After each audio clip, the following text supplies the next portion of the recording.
우리 집에 요셉이가 왔어요. 고등학교 졸업하고 대학을 떨어진 아이예요. 근데 그냥 대학을 떨어진지 집에서 컴퓨터 게임만 하는 거예요. 그냥 엄마가 미치는 거지. 애를 보면 대학도 안 들어갔지, 새벽 4시까지 컴퓨터 게임하지, 낮에는 1시에 일어나지. 그냥 미치는 거죠. 그래갖고 나한테 데리고 왔어요. 강원도 평창에. 근데 살이 얼마나 쪘는지 애가 살이 너무 찐 거예요. 그래갖고 그냥 눈이 살이 쪄갖고 이 눈두덩이가 안 보이는 거예요. 그래서 신부님, 우리 애가 문제라고, 공부는 안 하고 컴퓨터 게임만 한다고. 그래갖고 그냥 내가 애를 보니까 이 눈두덩이, 찢어진 눈두덩 사이로 걔 눈을 자세히 들여다보니까 애는 문제가 없더라고요. 애는.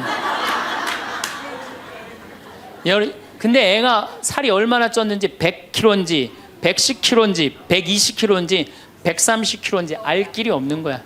왜? 우리 생태마을의 저울은 100kg까지 밖에 재는 게 없거든. 올라가면 막 뱅글뱅글 도는 거야, 저울이. 그래서 내가 고추 빨 때, 방앗간에 나갈 때 달아봐라. 그래서 달아봐. 그랬더니 얘가 몇 킬로가 나냐? 130kg가 나서 130kg. 그래갖고 일단은 하여튼 놔두고 가라고. 그래갖고 이제 엄마는 갔어요. 엄마는 가고. 근데 애가 참 건강한 애예요. 정신도 맑은 애 아이고. 부모 입장에서 문제인데 내 눈에는 문제가 아니더라고. 너 밭에 나가서 일 좀 해라. 그래갖고 이제 다 큰 애니까 밭에 나가서 일을 하고 일주일 지나고 난 다음에 관리장한테 물어봤어요. 걔 어떠냐고, 요셉이. 그랬더니 관리장이 넘버 1이라는 거예요. 엄마는 문제라고 데리고 왔는데 우리 생태마을의 관리장은 넘버 1이라는 거예요. 일도 잘하고 성격도 좋고. 기가 막히더라고. 어떻게 일을 잘하냐 하니까 애가 힘이 좋아갖고 물건도 게으름을 안 핀다는 거예요. 게으름을. 여러분들, 얘가 몸으로 살래요? 머리로 살래요? 몸으로 살래죠? 몸으로 살래를 머리로 살라 그러면 얘가 머리가 돌 것 같아, 안 돌 것 같아요? 그러니까 내가 몸으로 살지 머리로 살지 빨리 구분할 줄 알아야 돼요. 그래갖고 애가 너무 괜찮으니까 6월 달에 우리 생태마을에 앞에 강이 흐른단 말이에요. 거기서 래프팅을 합니다. 그래서 래프팅 가이드를, 자격증을 따라고 그랬어요. 그랬더니 우리 래프팅 가이드 팀장이, 신부님, 다른 아이는 다 따도 얘는 못 땁니다. 왜냐하면 이 가이드 자격증 체육학과 애들이 따는 거거든요.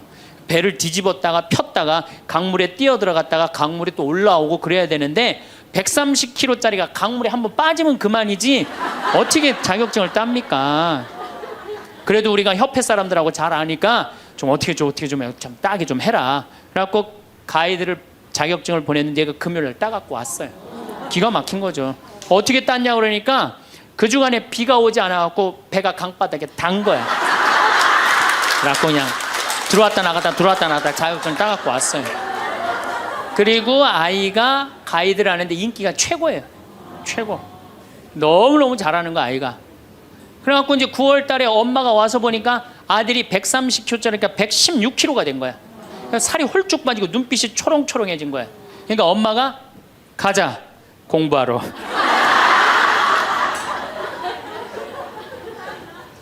제가 보기에는 이 아이는 우리 집에 4년 동안 일하면은요, 돈 5천만 원, 6천만 원, 7천만 원 벌어요.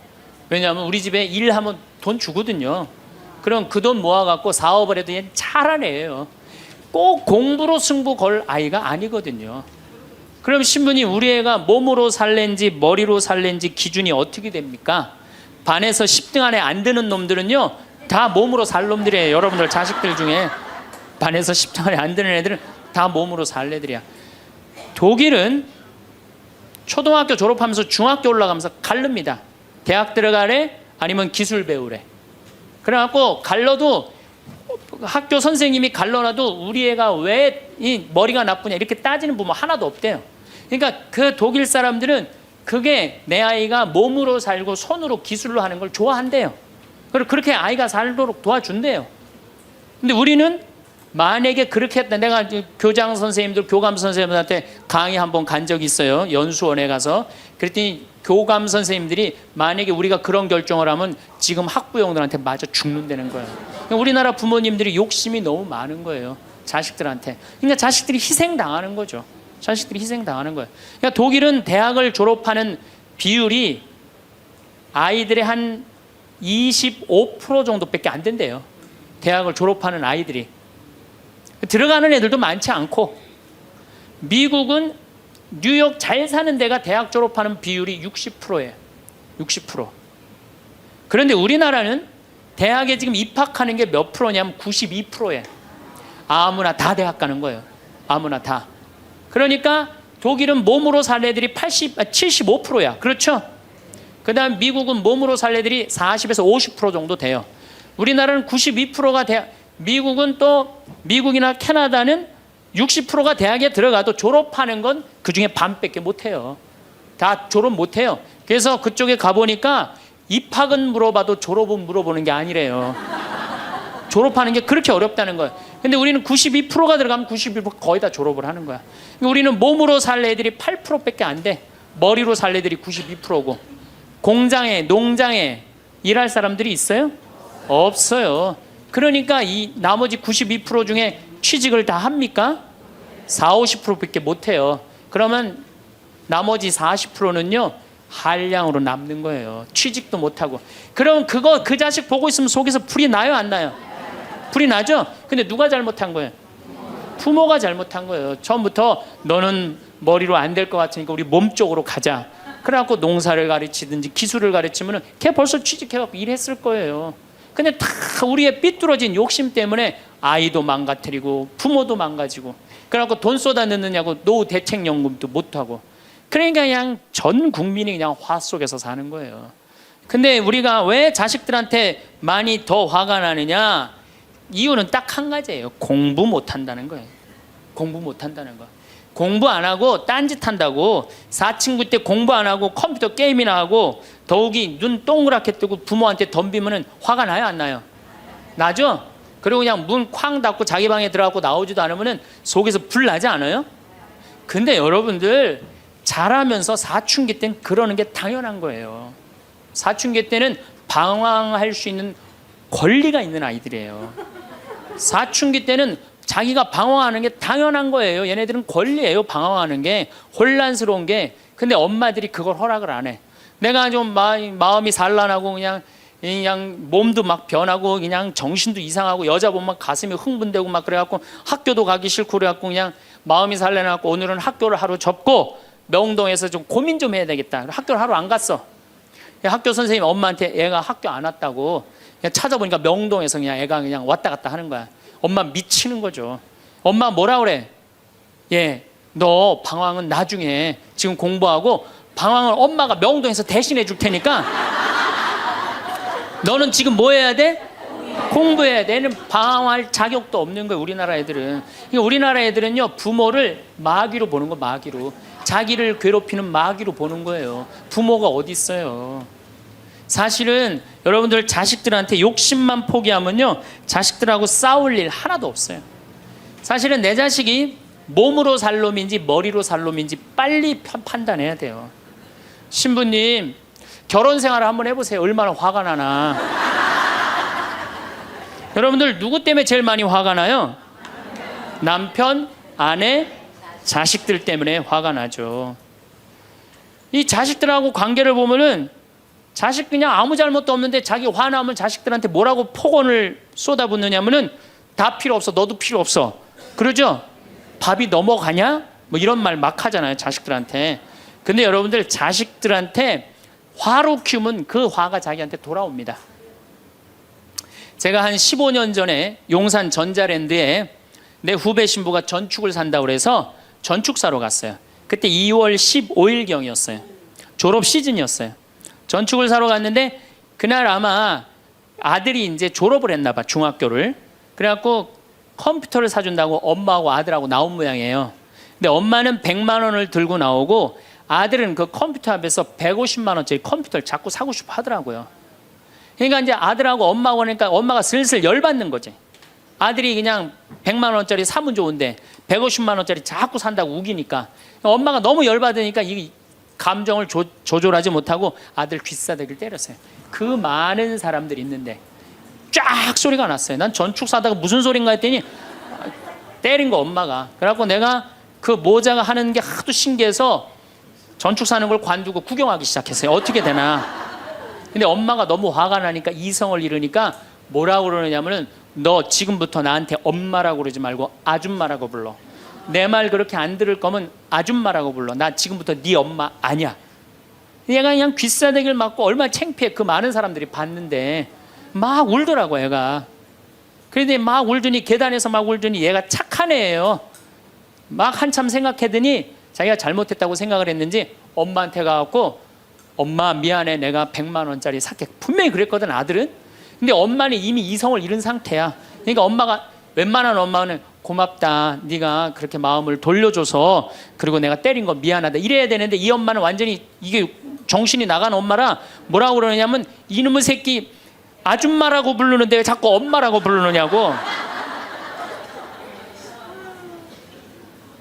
여러분 그 아이가 그날 컴퓨터 얻어갖고 갈 수 있어요. 그렇지만 시간이 지나면은 아이가 엄마가 컴퓨터 사준 거 생각할까요? 귀싸대기 맞은 거 생각할까요? 5년 10년 지나고 나면 컴퓨터 아무 생각 안 해요. 때린 것만 생각나요. 그런데 부모는 참 이상해요. 자식한테 때린 건 하나도 생각 안 하고 잘해준 것만 생각해요. 그러니까 자식은 부모한테 맞은 것만 생각하고 부모는 자식한테 잘해준 것만 생각해요. 나중에 만나면은 이게 영 딴 마음을 갖고 사는 거야. 그러니까 여러분들 중에 만약에 자식들이 화가 나갖고 만약에 내가 때렸다 늙어서 호강받을 생각은 꿈도 꾸지 말아라. 며칠 전에 중국에서 한 엄마가 길거리에서 아이를 막 발로 차고 막 때리는 거 보셨죠? 저 방송에 나왔더라고요. 화로 키우면요, 걔 나중에 그 엄마한테 화로 갚을 수밖에 없어요. 그렇다면은 자식 때문에 화나죠. 그런데 이 부부라도 서로 사이가 좋으면은 좋은데 엄마들이 자식한테 미쳐갖고 남편한테 신경 써야 안 써요? 안 쓰죠? 남편이 외로운지 힘든지도 몰라요.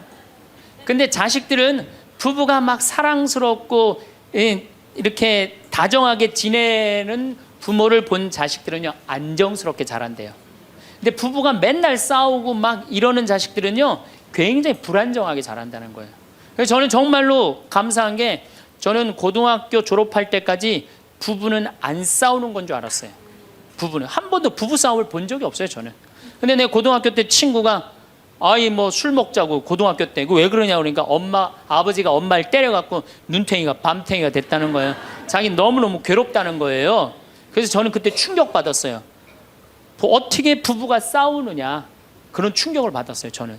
왜냐하면 나는 우리 어머니 아버지 싸우는 걸 한 번도 못 봤거든요. 그래서 내가 그 얘기를 얼마 전에 우리 형제들이 다 모였을 때 나는 어머니 아버지 싸우는 걸 한 번도 못 봤다. 그랬더니 우리 형제들이 이구동성으로 딱 한마디 하더라고요. 신부님이 집에 붙어 있은 적 있어야지 그걸 보는 거 아니냐.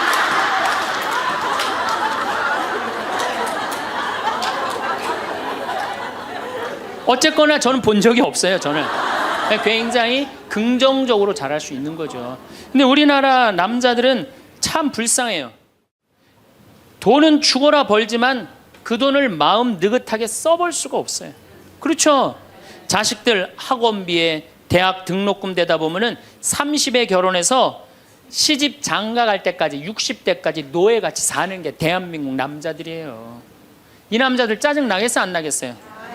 화가 나겠어요 안 나겠어요? 날 수밖에 없어요. 그런 남편들을 신경 한번 써줘 봤어요.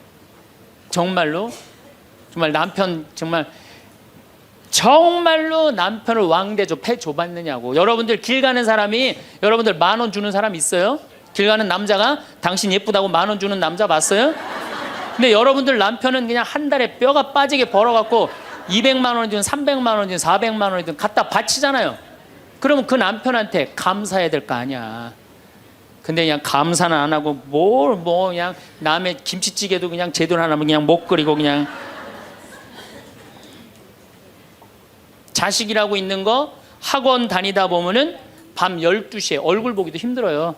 아버지가 자식을 키우고는 있지만은 다정한 자식을 구경하기가 힘들어요. 또 사춘기만 되면 이 자식들이 아버지한테 부드럽게 합니까? 반항하고 틱틱거리고 그러면은요 우리나라 남자들은 갈 데가 없는 거예요. 갈 데가 없는 거예요. 갈 데가 외로운 거죠. 또 여성들도 마찬가지야. 난 우리나라 여자들도 불쌍해. 이게 다 교육 때문에 그래. 교육 때문에. 자식이 막 사춘기 때 막 생 난리를 치고 막 그럴 때 여러분들은 몇 살이 될까요? 45, 50 왔다 갔다 하죠? 그럼 여러분들은 자식은 사춘기지만 여러분들은 뭐예요? 갱년기야. 그러니까 갱년기가 되면 사실은 굉장히 케어가 필요한 거예요. 여러분들 굉장히 돌봄이 필요한 나이예요. 막 피부 처져요, 안 처져요? 눈두덩 처져요, 안 처져요? 눈가 처져요, 안 처져요? 볼 처져요, 안 처져요? 이가 처져요, 안 처져요? 그러니까 그렇게 처지는 거 거울에 이렇게 보고 앉아 있으면 어떤 얼굴이 되냐면 이런 얼굴이 돼요.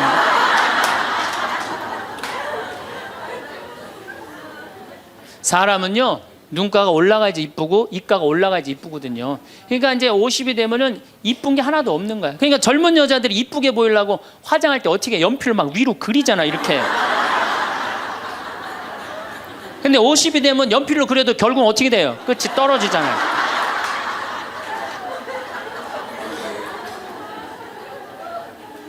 하지만은 우리나라 이 갱년기의 여성들은 자신의 고통, 번뇌 뒤로 하고 감추고 희생합니다. 묻어두는 거예요. 자식을 위해서 희생한다. 내가 지금 뭐 생리가 이어졌다 끊어졌다 그냥 정신이 깜빡깜빡 하잖아요, 여러분들. 갱년기 시작되면은. 그렇죠?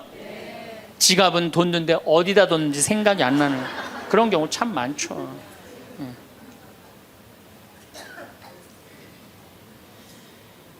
그러니까 자기만 희생한다고 생각을 하니까 화가 나는 거예요. 화가 나는 거. 더욱이 50이 되면은 뭐에 걸리느냐? 빈둥지 증후군에 걸려요. 자식 공부하러 나가고, 그렇죠? 남편 돈 벌러 나가고, 자기는 50 되면은 아무도 옆에 없는 것 같은 외로움 속에 자기가 이제 빠지는 거죠. 그러면 이제 자식 보면 막 화가 나는 거예요. 남편 봐도 화가 나고, 몸에는 막 테스토스테론이 나와가고 힘은 흘러 넘치고, 그러니까 막 소리 지르는 거예요. 그러니까 50 넘은 여자 중에 여자 같은 여자는 없고 전부 다 깡패 같은 여자들만 있는 거예요. 50 넘은. 그래서 나는 이 부부들 보면은 참 재미난 게 성당에서 내가 보면 얼굴도 예쁘고 정말로 상냥해요. 이 음식 반찬도 맛있게 하고, 그럼 남편하고 술 한잔 하면서 형제님 행복하다고, 저렇게 이쁘고 상냥하고 괜찮은 여자랑 살아서 정말로 부럽다고. 그러면은 형제님들 대부분이 뭐라고 그러냐면, 신부님 부러우세요? 너무 부럽다고. 그러면은 형제님들이 뭐라고 그러냐면 데리고 가세요.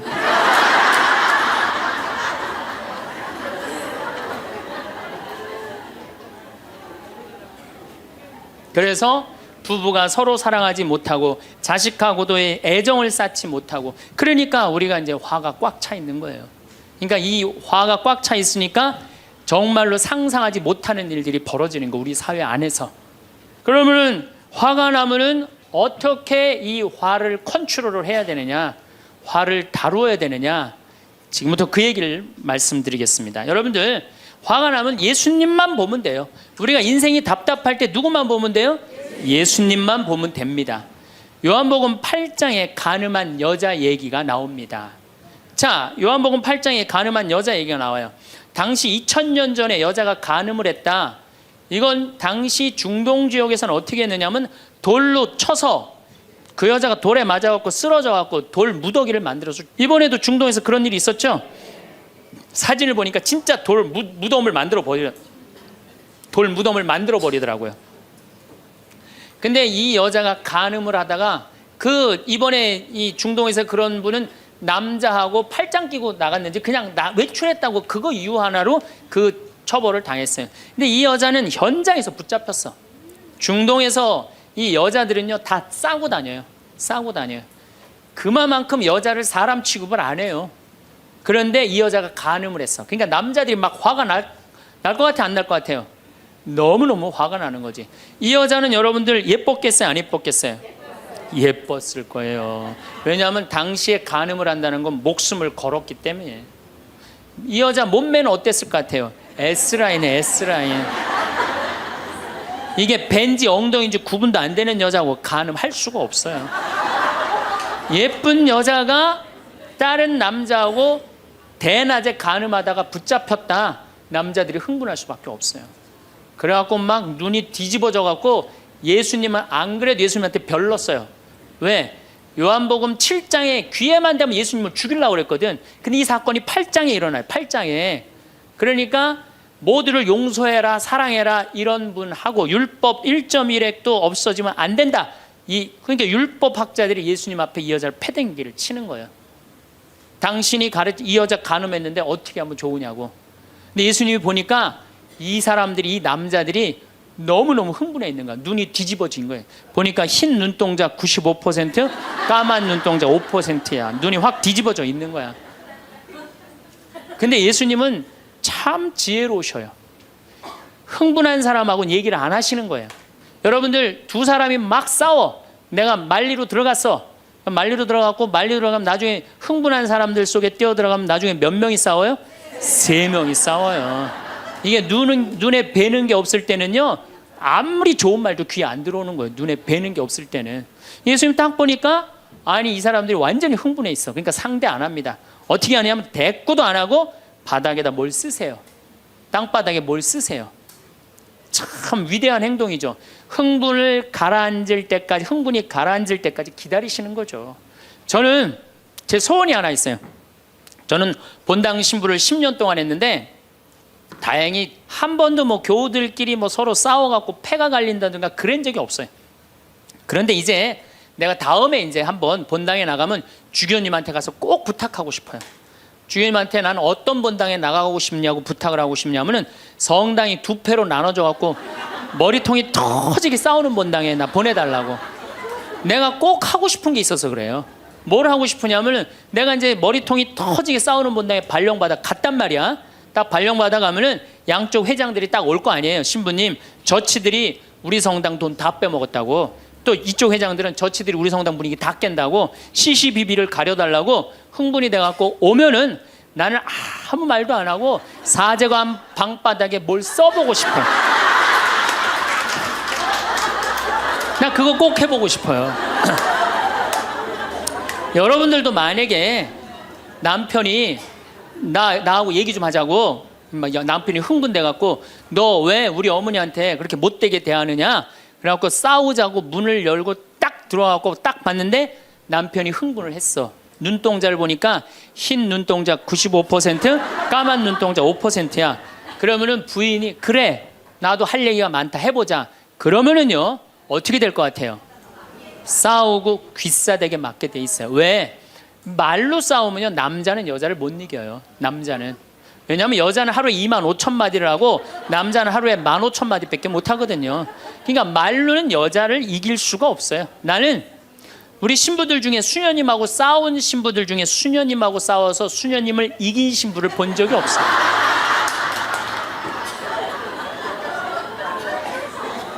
말로는 안 되는 거예요. 그러니까 여러분들 남편이 흥분해갖고 딱 나하고 얘기하자 그러면 여러분들은 아무 대꾸하지 말고 방바닥에 뭘 쓰세요. 뭐 할 때까지? 남편 흥분 가라앉을 때까지. 예수님은 땅바닥에 쓰시는 거예요. 사실은 그거는 다른 뭐 아주 신학교 있을 때 뭐 많이 배웠죠. 뭘 써셨을까? 예수님이 과연 뭐 별 얘기를 들었는데 다른 의미는 아니고 흥분이 가라앉을 때까지 기다리신 거예요. 그래갖고 이제 이 사람들이 이제 흥분은 가라앉고 사건만 남은 거야. 사건. 그래갖고 이제 흥분이 좀 가라앉은 상태. 여러분들 아무리 화가 나도 열만 심으면요 웬만하면 흥분이 가라앉아요. 그 열을 못 쉬어서 흥분이 터지는 거죠. 그러니까 좀 어느 정도 흥분이 가라앉으니까 이 사람들이 물어봅니다. 이 여인을 어떻게 하면 좋겠습니까? 간음을 했는데. 그러니까 예수님이 딱 보니까 이제 흥분이 가라앉은 것 같아. 그러니까 딱 한마디 더 합니다. 그래? 그렇다면은 너희 중에 죄 없는 사람이 먼저 저 여자를 돌로 쳐라. 그리고 그 다음 행동이 기가 막히세요. 다시 땅바닥에 뭘 쓰세요. 이게 뭐냐면 생각할 시간을 주는 거예요. 생각할 시간. 여러분들 만약에 자식을 막 혼냈어. 너 한 번만 더 게임하면 엄마가 저 컴퓨터 부셔버린다고. 그리고 너 문 열어놔. 그리고 문 열어놓고 자기는 텔레비전 보고 있으면서 아들은 게임 하나 안 하나, 한쪽 눈으로는 게임 하나 안 하나 보고 한쪽 눈은 텔레비 보고 있으면 아들이 그걸 잘 받아들이겠어요? 더 욱하는 게 생겨요. 한 번 혼냈으면요 생각할 시간을 주는 게 중요한 거예요. 그러니까 예수님은 생각할 시간을 주는 거예요. 너희 중에 죄 없는 사람이 먼저 저 여자를 돌로 쳐라. 그리고 난 다음에 예수님 다시 땅바닥에 뭘 쓰십니다. 그런데 언제까지 기다려 주시느냐 하면 다 떠날 때까지 기다리는 거예요. 중간에 고개 안 돌리시고. 그리고 다 떠났어. 다 떠나고 나니까 그때서 고개를 들어서 혼자 남은 여인한테 물어봅니다. 여인아, 네 죄를 묻던 사람들이 어디 갔느냐? 아무도 없습니다, 주님. 그래? 그들이 만약에 네 죄를 묻지 않았다면 나도 네 죄를 묻지 않으마. 이거 기가 막힌 얘기예요. 왜? 예수님은 죄를 묻을 수 있는 권한이 있으신 분이에요. 얼마든지 그 여자를 징계할 수 있어요. 그렇지만 다른 사람이 묻지 않았기 때문에 나도 묻지 않겠다. 아, 기가 막히지 않아요? 예수님은 세 사람을 용서합니다. 첫 번째, 죽이자고 덤비는 바리사이들을 용서하고, 간음한 이 여인을 용서하고, 그 다음에 율법의 1.1획도 나는 어기로 온 것이 아니다, 없애러 온 것이 아니다, 이렇게 가르친 당신까지 용서한 거야. 다시 말해서 흥분이 가라앉으면요, 문제 해결은 다 돼요. 흥분한 상태에서 여러분들이 문제 해결하려고 하면 해결이 안 된다는 얘기예요. 그렇다면은 이 흥분은, 화는 어떻게 하면 조절할 수 있느냐? 첫 번째, 숨을 잘 쉬어라. 이거는 모든 화를 조절하는 책을 읽어보면요, 첫 번째로 나오는 게 숨을 잘 쉬어라예요. 화가 나면은 숨이 가빠져요, 안 가빠져요? 가빠지죠? 씩씩거린다 그러죠? 이게 숨을 어떻게 주체하지 못해서 그러는 거예요. 근데 여러분들, 숨은 창세기에 보면은 하느님이 인간을 창조하시고 뭘 불어넣었다 그래요? 숨을. 그러니까 우리가 숨을 쉰다는 건 생명을 쉬는 거예요. 생명을. 그러니까 숨을 잘못 쉬면 생명을 잘못 다루는 거하고 똑같은 거예요. 근데 숨은 어떻게 내 몸으로 들어와서 코로 들어와서 심장으로 해서 이 위로 해서 그 다음에 단전, 배꼽 아래로 해서 간으로 해서 폐로 이렇게 돌아서 나가는 게 숨이에요. 그래갖고 온전히 산소 공급이 온 장기 안에 다 돼야 돼. 근데 화가 나면 여러분들 숨을 어디다 걸어놓고 쉬어요? 목에다, 목줄에서 딱 걸어놓고 싸우잖아요. 남편하고 싸울 때. 예? 내가 시집와서 당신한테 해준 게 뭐가 있어? 외식을 해줘서, 설거지를 해줬어, 그렇다고 여행을 시켜줘서, 밍크 코트를 사줘서, 다이아를 사줬어. 그럼 얼굴이 빨개져, 안 빨개져요? 왜 빨개지느냐면 이게 내려갔다 와야 되는데 여기만 딱 차 있으니까 점점 풍선처럼 부풀러 오르는 거예요. 그렇게 1시간을 소리 지르고 싸우면은 1시간 동안 여기 산소 통합니까, 안 통합니까? 안 통하면 여기가 무슨 병이 드느냐면 화병이 드는 거. 그래서 드는 병이 화병이에요. 그러니까 싸울 때 어떻게 싸워야 되냐면 숨을 쉬고 싸워야 되는 거예요. 싸울 때 어떻게 싸워야 되냐면, 당신이 말이야, 시집 와갖고 나한테 해준 게 뭐가 있어? 설거지를 해줬어, 그렇다고 외식을 시켜줬어.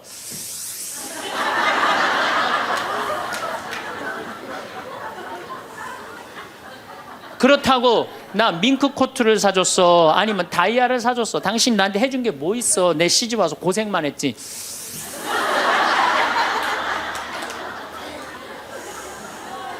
그렇다고 내가 하느님 그렇게 열심히 믿었는데 예수님 태어난 나자렛을 보내줬어, 갈릴레아를 보내줬어.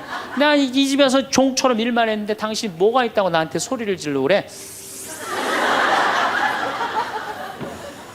이렇게 숨을 쉬고 싸우면은요, 절대 남편한테 귀싸대기 안 맞아요.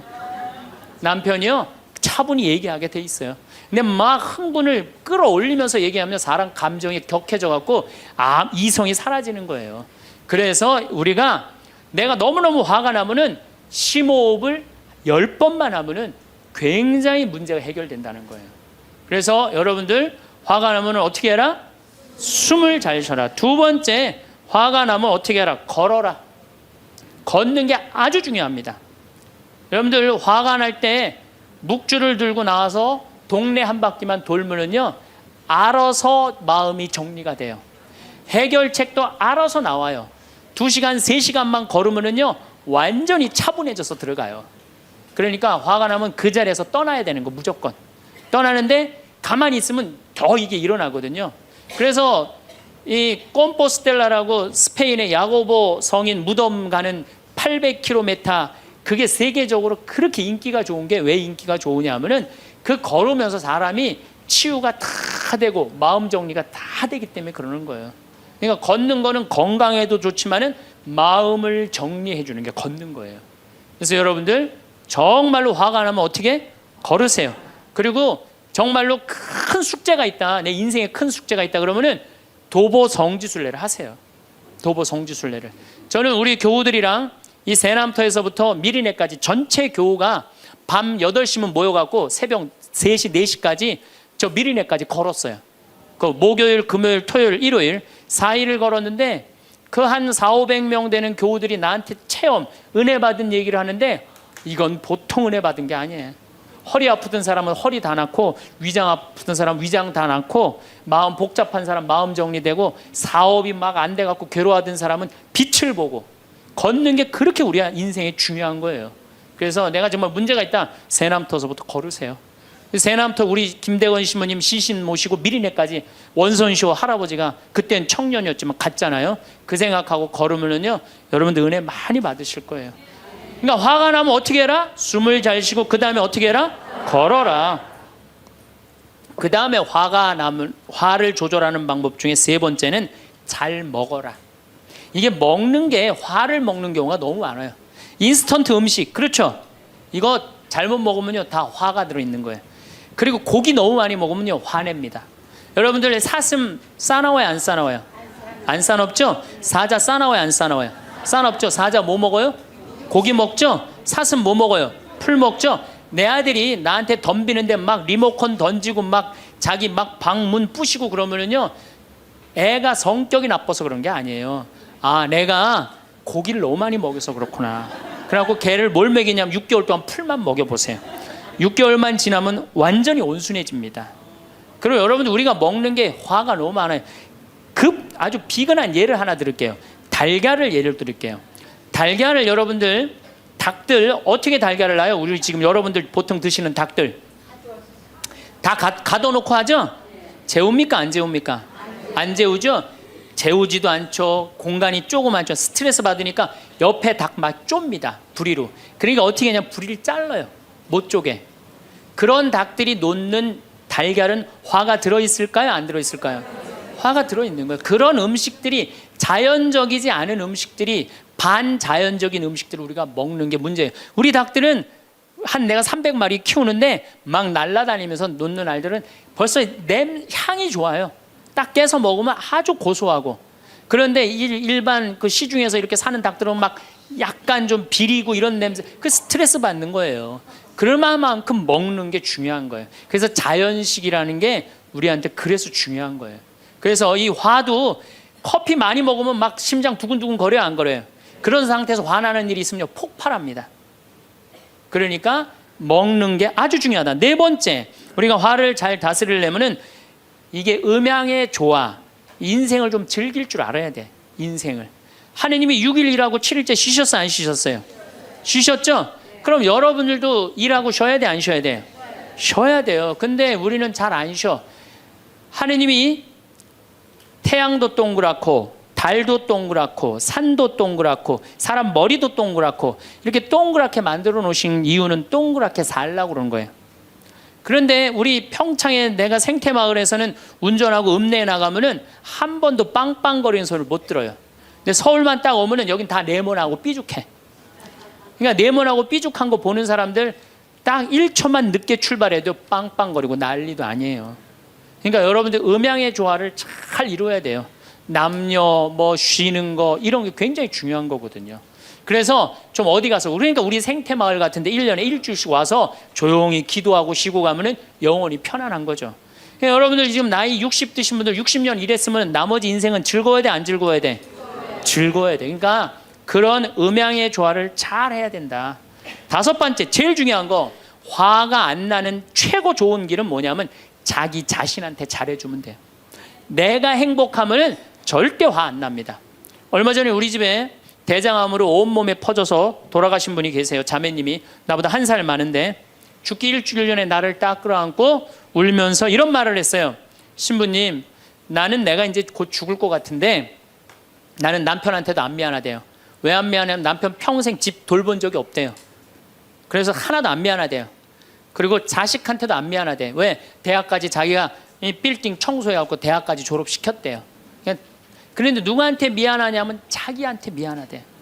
자기는 이 47년을 살면서 한 번도 고생만 했지 자기 맛있는 고기를 사준 적도 없고 자기한테 예쁜 옷을 해 입힌 적도 없고 좋은 데 구경시켜준 적도 없다는 거야. 그런데 지금까지 고생만 하다가 떨컥 병에 걸려서 죽는다는 거예요. 그래서 자기한테 너무너무 미안하다는 거예요. 근데 이제 죽는다는 거예요. 자기한테 한 번도 잘해준 적이 없는데 너무 자기한테 미안하다는 거예요. 여러분들한테 잘해줘야 될 것 같아요? 안 잘해줘야 될 것 같아요? 괜히 그냥 참고 인내하면서 승질은 승질대로 부리고 그러실 필요 하나도 없어요. 이제 여러분들한테 맛있는 거 있으면 사주세요. 그렇죠? 예쁜 옷 있으면 사 입히고, 여러분한테 좋은 데 있으면 구경도 좀 시켜주고. 저는 저한테 잘해줍니다.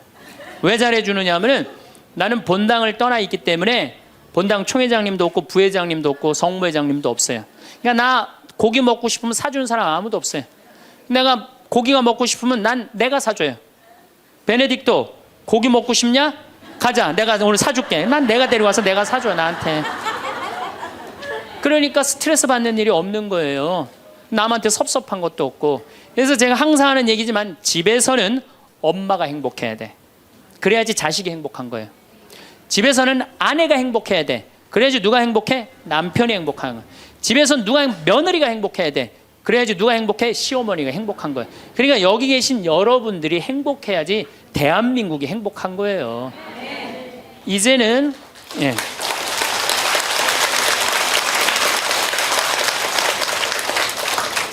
요즘 그 미국에서 어떤 박사가 이제 죽었다가 다시 살아난 사람들 조사를 해봤대잖아요. 죽었다가 나도 이제 그 본당 사목하면서 죽었다 살아난 사람들 얘기를 들어보면 아주 거의 똑같아요. 딱 죽을 때 그냥 터널 같은데 빛을 빨리 올라간다는 거예요. 그래갖고 그냥 전생애가 다 보이고, 그리고 정말로 빛이 있는 곳으로 나간다는 거예요. 내가 그 많은 분들 병자성사 해보면서도 정말로 편안하게 돌아가시는 분들을 보거든요. 그러니까 사실 살아도 좋고 죽어도 좋은 거예요. 뭐 이렇게 걱정할 게 많아, 믿는 사람들이. 그렇지 않아요? 어쨌든 그래도 살아있는 게 낫지, 아직까지는. 그렇잖아요. 그 여러분들 죽는 거 걱정하지 마세요. 절대 죽기 전까지는 안 죽어요. 죽기 전까지는 걱정하지 마세요.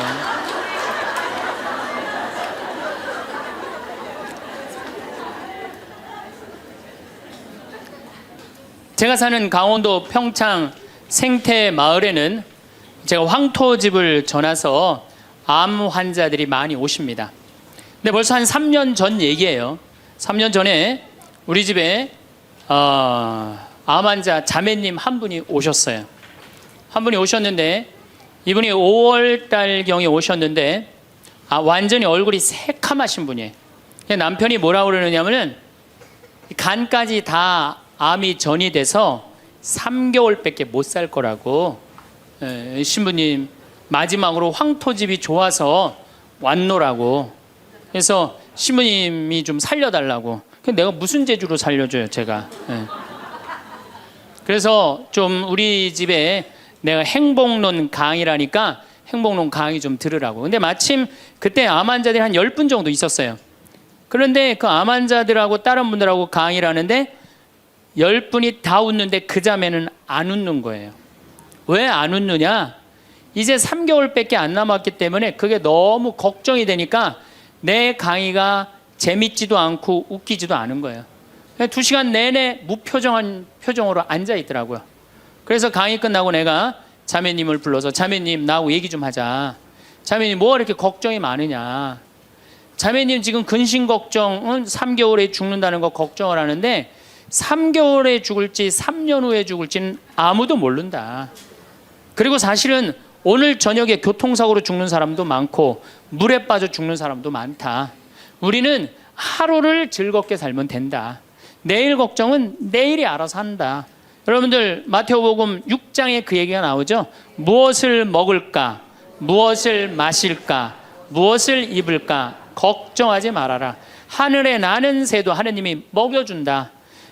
솔로몬도 들에 핀 나리꽃처럼 영화롭게 입지 못했다. 너희들은 오늘 일은 오늘로 족하다. 내일 걱정은 내일이 알아서 할 것이다. 오늘 수고는 오늘로 족하다. 이렇게 말씀을 하셨다. 내일 거 걱정하지 말아라. 그리고 내가 막 자매님한테 혼을 냈어요. 근데 이 자매님이 이틀 동안 집에서 안 나오더라고. 나한테 혼나갖고.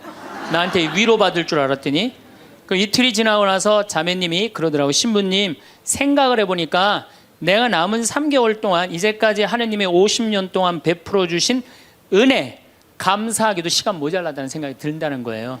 마음이 바뀐 거죠. 마음이 바뀌부터 이 자매가 웃기 시작하는 거예요.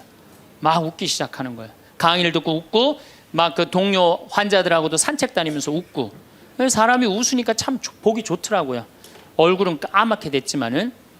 그리고 이제 6월 달에 항암을 하러 여기 암세타로 왔어요. 항암을 뭐 거의 5년 동안 암하고 투병을 했으니까 항암을 이제 한다고 10일 있다가 온다는 자매가 가자마자 6일 만에 돌아왔어요. 왜 돌아왔냐 그러니까 신부님 자기가 5년 동안 항암을 하는 동안 정말로 매번 토하고 매번 울었대. 너무 아파갖고. 근데 이번에 가서 항암을 했는데 안 토했다는 거예요. 안 아팠다는 거예요. 너무너무 좋더라는 거예요. 그래서 6일 만에 내가 하느님한테 매번 감사했다. 하느님 감사합니다. 안 아프게 해주셔서. 하느님 감사합니다. 안 토하게 해주셔서. 계속. 그리고 6일 만에 내가 살 때는 평창이다. 그리고 평창으로 돌아온 거예요, 이 자매가. 끝나자마자. 그래갖고 이제 우리 집에서 이제 생활을 하는데 후배 암 환자들이 오면은 내가 시키지도 않았는데 이 자매가 데리고 다니면서 감사해야 된다. 찬양해야 된다. 자매가 알아서 하는 거죠. 근데 우리 집은 이제 7월 달이 되면은 아이들이 환경 교육을 받으러 한 4,000명 정도 와요. 그래서 암 환자들이 사실은 다 집으로 보내요. 그 자매도 이제 전라도 순천 분인데 가시라고 가셨다가 방학 끝나면 오라고. 자기는 안 간다는 거. 내가 살 때가 여긴데 어딜 가냐고. 그래도 갔다가 오시라고. 그리고 자매님 이하 암 걸리신 분들 다 집으로 보냈어요. 8월 달이 되면은 전에는 밀린 강의가 많아갖고 여름방학 끝나면 전국으로 강의 다니냐고 정신이 없죠. 암 환자들 일일이 다 체크를 못했어요. 그 자매를 까먹었어요. 까먹고 이제 10월 달이 됐어요. 10월 달이 됐는데 형제님이 전화를 하셨어요. 베드로인데. 신부님 저 베드로예요. 그러면 그때 전화한 거는 이제 이미 세상 부인이 떠나갖고 이제 장례 치르고 사모하고 49제 하고 그러고 난 다음에 이제 내 생각이 나서 대개 이제 우리 집에 이제 오신 분들이 그렇게 전화를 많이 하세요. 이제 돌아가셨고 다 장례 끝났고 어디다 모셨고 그래서 신부님 이제 기도해 달라고. 그래서 이제 자매님 어떻게 됐느냐고 나는 이제 어디다 묻었느냐고 이렇게 이제 물어본 거죠. 네. 그랬더니 형제님이 신부님 우리 마누라가 이틀 전인가 3일 전에 서울에 가갖고 그 그 방사능 치료하려고 갔는데 그 암세포를 검사를 했는데 신부님 글쎄 암세포가 다 사라졌다는 거야.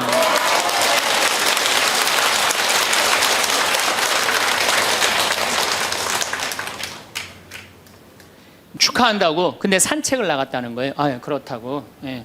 그래갖고 이제 11월 달이 됐어요. 우리 집에 이제 은퇴 신부님들이 자주 오세요. 그래갖고 이제 은퇴 신부님들 장어를 사드린다고 내 차에 모시고 가는데 저녁에 전화가 왔어요. 근데 젊은 여자야. 신부님 84살 먹은 신부님 73살 먹은 신부님을 내 차에 태우고 운전을 하고 하는데 전화가 왔는데 내가 모르는 번호야. 근데 저쪽에서 너무 이쁘고 젊은 여자가 신부님 저예요 그러는 거예요. 아니 내가 누군지 어떻게 알아. 목소리가 너무 이뻐. 그래서 실례하지만 누구시냐고 그랬더니 저쪽에서 뭐라 그러냐면 신부님 섭섭해요. 제 목소리를 벌써 잊으셨어요 그러는 거예요. 그래서 내가 누구냐고 그러니까 저 마리아예요 그러는 거예요. 그러니까 그 자매야. 아니 목소리가 원래 이렇게 이뻤느냐고. 말만 하면 울음을 물었거든요. 신부님 나 죽으면 안 돼요 이랬던 자매인데 이렇게 밝은 목소리냐고. 신부님 제가 요즘 너무 건강이 좋아지고 너무너무 행복하다고. 그리고 재작년 5월 달에 내가 전라도 여수에 강의를 갔는데 문수동 성당이라는 곳에 강의를 갔는데 그 자매가 순천에서 온 거예요. 갓김치를 담아서. 근데 이 자매가 나한테 전화해갖고 신부님 자기는 너무 행복하다는 거. 뭐가 행복하냐고 하니까 드디어 파마를 했다는 거예요. 암 환자들 꿈은 파마하는 거 아니에요. 그리고 딱 봤는데 그 자매가 이뻐요. 되게 암 걸리는 사람들 특징이 뭐냐면 이뻐요. 암 걸린 사람들이 왜 이쁜지 알아요? 이쁘니까 승질을 못 내잖아요. 이쁜 척 해야 될 거 아니야. 그러니까 화나는 일이 있어도 다 참고 사는 거야. 그러니까 이쁜 사람들이 암에 많이 걸려요. 또 어떤 사람이 법 없이도 사는 사람들이 암에 많이 걸려요. 다 참고, 그게 다 암이 되는 거예요. 그걸 참고 사느냐고. 참 예쁘게 생겼어요. 그 많은 분들 중에 딱 마리아 자매가 눈에 딱 띄더라고요. 우리 직원들은 몰라보더라고. 얼굴이 분홍색으로 변하고. 나를 끌어안으면서 자기 너무 행복하다는 거. 그러니까 이 자매는 딱 끌어안았는데 내가 성령으로 꽉 차 있는 거 느끼겠더라고요. 근데 3개월 만에 돌아가신다는 분이 지금 3년째 살고 있어요. 지금까지도. 그래서 여러분들, 우리가 마음을 근심 걱정하지 말고 감사하다가 살다 보면은 우리한테는 늘 행복한 일이 벌어진다. 우리는 모두 누군가를 위해 살아왔습니다. 가족을 위해, 사랑하는 사람들을 위해, 때로는 우리가 맡은 역할을 위해 최선을 다했습니다. 그렇게 살아가는 것이 당연하다고 여겼고 그것이 옳은 길이라고 믿었습니다. 하지만 어느 순간 문득 이런 생각이 듭니다. 그렇다면 나는 누구를 위해 살고 있는가? 나 자신을 위해서는 무엇을 했는가? 이 질문 앞에서 우리는 종종 말문이 막히곤 합니다. 자기 자신에게 잘해주는 것, 이것은 결코 이기적인 행동이 아닙니다. 오히려 그것은 가장 기본적이면서도 가장 중요한 삶의 태도입니다. 우리가 우리 자신을 소중히 여기지 않으면 다른 사람을 진정으로 사랑할 수 있는 힘이 생기지 않습니다. 마치 빈 항아리에서 물을 퍼낼 수 없는 것처럼 스스로가 텅 비어 있는데 어떻게 다른 이에게 무언가를 줄 수 있겠습니까? 내가 행복하면 절대 화가 나지 않습니다. 이 말은 단순해 보이지만 깊은 진실을 담고 있습니다. 우리가 짜증을 내고 화를 내는 대부분의 순간을 돌아보면 그것은 상대방의 잘못 때문이 아니라 내 마음이 불편하고 불행하기 때문입니다. 배가 고프면 작은 일에도 예민해지고 몸이 피곤하면 사소한 말에도 상처를 받습니다. 마음이 여유롭지 못하면 모든 것이 눈에 거슬리고 세상이 나를 괴롭히는 것처럼 느껴집니다. 반대로 내 마음이 평온하고 충만할 때를 생각해 보십시오. 날씨가 좋은 날, 마음이 가벼운 날, 무언가 기분 좋은 일이 있었던 날. 그런 날에는 같은 일이 일어나도 너그럽게 넘길 수 있습니다. 누군가 실수를 해도 이해할 수 있고 조금 불편한 일이 있어도 웃으며 받아들일 수 있습니다. 이것이 바로 내 행복이 다른 사람과의 관계에 직접적으로 영향을 미친다는 증거입니다. 그래서 자기 자신에게 잘해주는 것은 나만을 위한 일이 아닙니다. 그것은 내 주변 사람들을 위한 일이기도 합니다. 내가 나를 잘 돌보고 행복할 때 나는 더 좋은 사람이 됩니다. 더 인내심이 생기고 더 따뜻해지고 더 관대해집니다. 내 마음에 여유가 있을 때 비로소 다른 사람의 마음도 헤아릴 수 있게 됩니다. 자신에게 잘해준다는 것은 거창한 일이 아닙니다. 먹고 싶은 것이 있으면 사 먹는 것, 가고 싶은 곳이 있으면 가보는 것, 하고 싶은 일이 있으면 시도해보는 것. 이런 작은 것들입니다. 우리는 너무 오랫동안 자신의 욕구를 미루어 왔습니다. 나중에, 다음에, 여유가 생기면, 시간이 나면, 이렇게 계속 미루다 보면 정작 내가 무엇을 원하는지조차 잊어버리게 됩니다. 스스로에게 무언가를 사준다는 것은 단순히 물건을 구매하는 행위가 아닙니다. 그것은 나 자신에게 보내는 메시지입니다. 너는 소중한 사람이야. 너는 이것을 받을 자격이 있어. 너의 행복도 중요해. 이런 메시지를 스스로에게 보내는 것입니다. 그리고 이런 메시지는 우리의 마음을 조금씩 변화시킵니다. 나도 사랑받을 만한 사람이라는 자각, 나도 행복할 권리가 있다는 깨달음, 이것이 우리를 조금씩 더 건강한 사람으로 만들어갑니다. 많은 분들이 자신에게 무언가를 하는 것을 낭비라고 생각합니다. 다른 사람을 위해 쓰는 것은 가치 있는 일이지만 나를 위해 쓰는 것은 사치라고 여깁니다. 하지만 이것은 잘못된 생각입니다. 나를 위한 투자는 가장 가치 있는 투자입니다. 왜냐하면 내가 건강하고 행복해야 다른 사람도 돌볼 수 있기 때문입니다. 비행기 안전 수칙을 떠올려 보십시오. 비상 상황이 발생하면 산소 마스크를 먼저 자신이 쓰고 그 다음에 다른 사람을 도우라고 합니다. 이것은 이기적인 지시가 아닙니다. 내가 먼저 숨을 쉴 수 있어야 다른 사람도 도울 수 있다는 현실적인 조언입니다. 삶도 마찬가지입니다. 내가 먼저 괜찮아야 다른 사람도 제대로 돌볼 수 있습니다. 내가 행복해야 가족이 행복합니다. 이것은 단순한 말이 아니라 누구도 부정할 수 없는 진실입니다. 가족 중 한 사람이 늘 불행하고 힘들어한다면 그 집의 분위기는 어두워집니다. 반대로 가족 구성원 각자가 자기 삶에 만족하고 행복하다면 그 집은 자연스럽게 화목해집니다. 행복은 전염됩니다. 한 사람의 웃음은 다른 사람에게도 옮겨가고 한 사람의 여유는 다른 사람에게도 평안을 줍니다. 우리는 종종 희생을 미덕으로 생각합니다. 내가 참으면 되지, 내가 포기하면 되지. 하지만 이런 희생이 계속되면 마음속에 응어리가 쌓입니다. 표면적으로는 괜찮은 척하지만 속으로는 서운함과 억울함이 자라납니다. 그리고 언젠가 그것은 예상치 못한 방식으로 터져 나옵니다.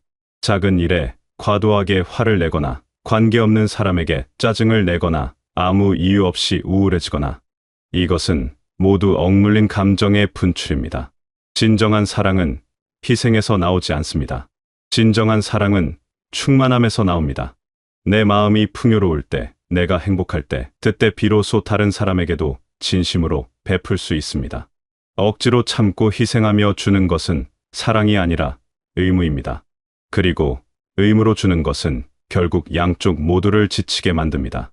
자신을 돌보는 것은 결코 이기적인 일이 아닙니다.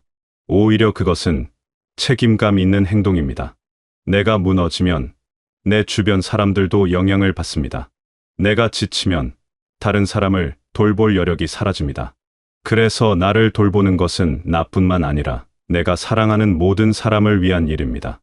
많은 분들이 자기 자신을 가장 마지막 순위에 둡니다. 모든 사람을 다 챙기고 모든 일을 다 처리하고 그 다음에 시간이 남으면 나를 위한다고 생각합니다. 하지만 그런 시간은 절대 오지 않습니다.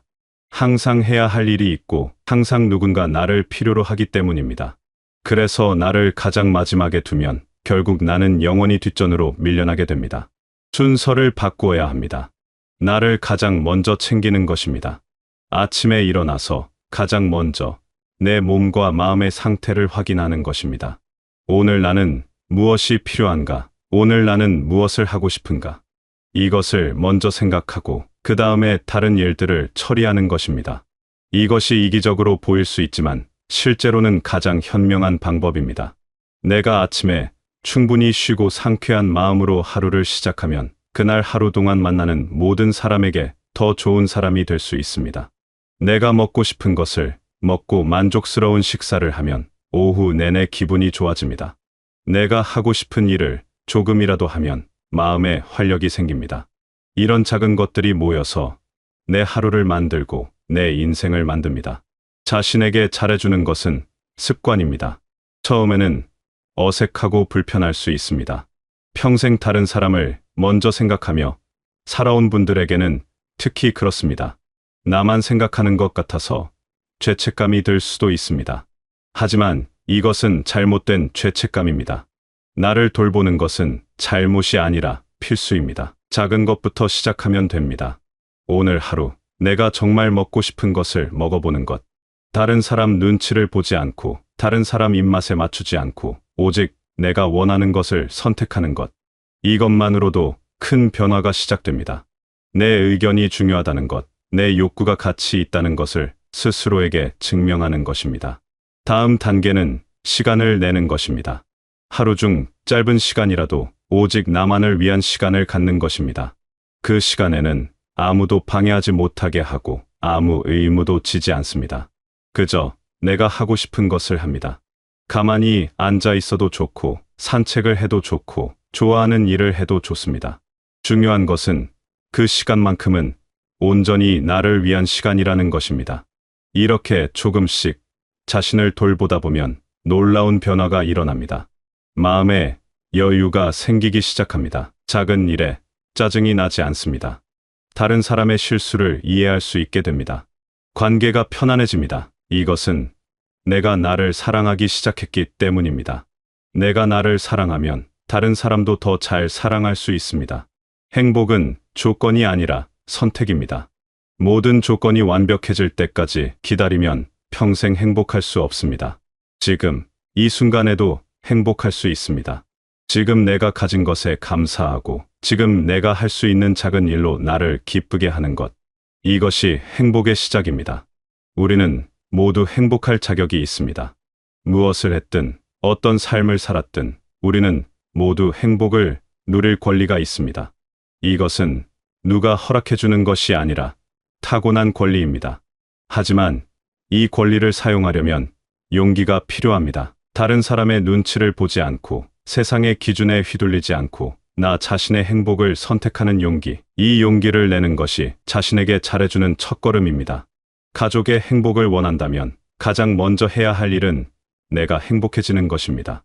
이것은 역설적으로 들릴 수 있지만 가장 확실한 진리입니다. 행복한 사람은 주변을 행복하게 만듭니다. 불행한 사람은 아무리 노력해도 다른 사람을 온전히 행복하게 만들 수 없습니다. 그래서 가족을 사랑한다면 가장 먼저 나를 사랑해야 합니다. 이것은 이기심이 아니라 지혜입니다. 이것은 무책임이 아니라 진정한 책임감입니다. 내가 건강하고 행복해야 다른 사람도 제대로 돌볼 수 있기 때문입니다. 내가 마음의 평화를 얻어야 다른 사람에게도 평화를 줄 수 있기 때문입니다. 오늘부터 작은 변화를 시작해 보십시오. 매일 한 가지씩 나를 위한 일을 하는 것입니다. 먹고 싶은 것을 먹고, 하고 싶은 것을 하고, 쉬고 싶을 때 쉬는 것. 이런 작은 선택들이 모여서 큰 변화를 만들어냅니다. 그리고 그 변화는 여러분뿐만 아니라 여러분 주변의 모든 사람에게 좋은 영향을 미칠 것입니다. 여러분은 충분히 많은 것을 해왔습니다. 충분히 참았고, 충분히 희생했고, 충분히 베풀었습니다. 이제는 여러분 자신을 위한 시간입니다. 이제는 여러분이 사랑받을 차례입니다. 그리고 그 사랑은 다른 사람에게서만 받는 것이 아니라 여러분 스스로에게서 시작되어야 합니다. 여러분이 여러분을 사랑할 때 세상도 여러분을 더 사랑하게 될 것입니다. 여러분의 행복이 곧 주변 사람들의 행복입니다. 여러분이 웃으면 가족도 웃게 됩니다. 여러분이 평안하면 집안도 평안해집니다. 그러니 부디 자신에게 잘해 주십시오. 그것이 여러분이 사랑하는 모든 사람을 위한 최선의 선택입니다. 오늘부터, 지금 이 순간부터 여러분 자신을 가장 소중한 사람으로 대접하시길 바라겠습니다.